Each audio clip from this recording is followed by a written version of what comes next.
Assalamu alaikum. Today's topic is electric and magnetic field, presented by Abdullah Al Mamun, Department of Tripoli, Begum Roka University, Rangpur.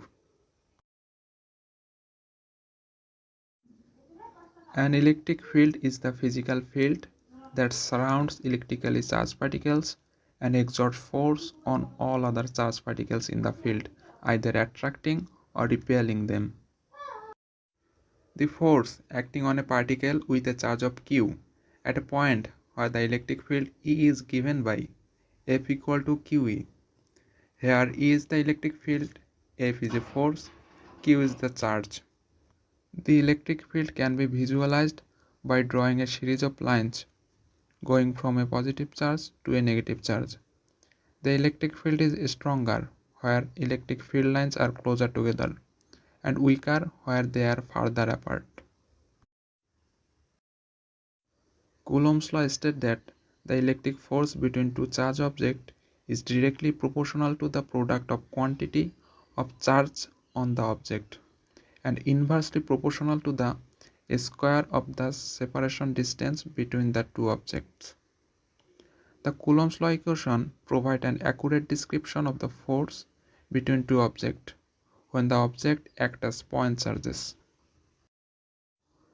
Gauss' law for an electric field describes the static electric field generated by a distribution of electric charges.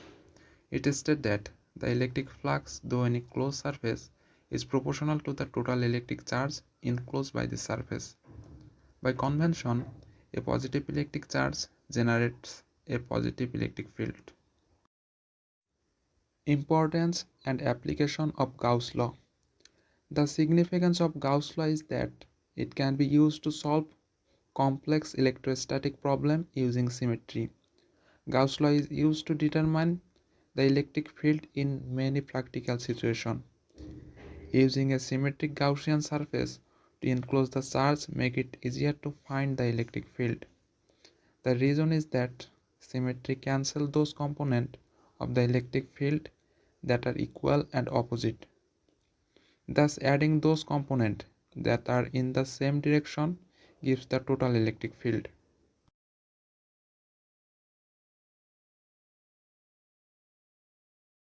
Magnetic field may be represented by continuous line of force or magnetic flux that emerge from north-seeking magnetic poles and enter south-seeking magnetic poles.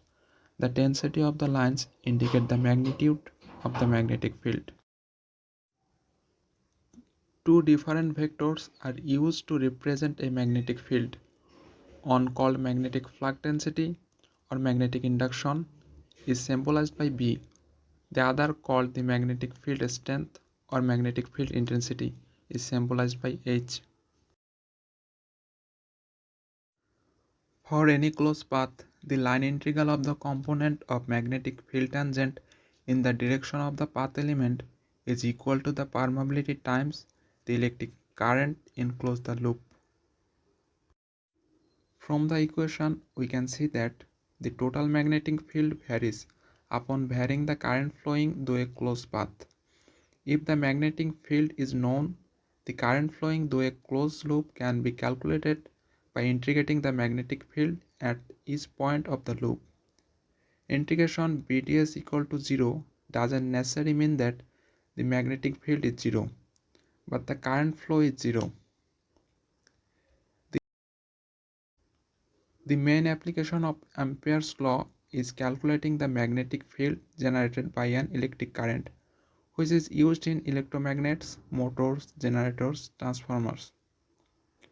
It is also applied in the Biot-Savart law, since Ampere's law simplifies calculation by using symmetry. Lorentz force is a force on a charged particle due to electric and magnetic fields.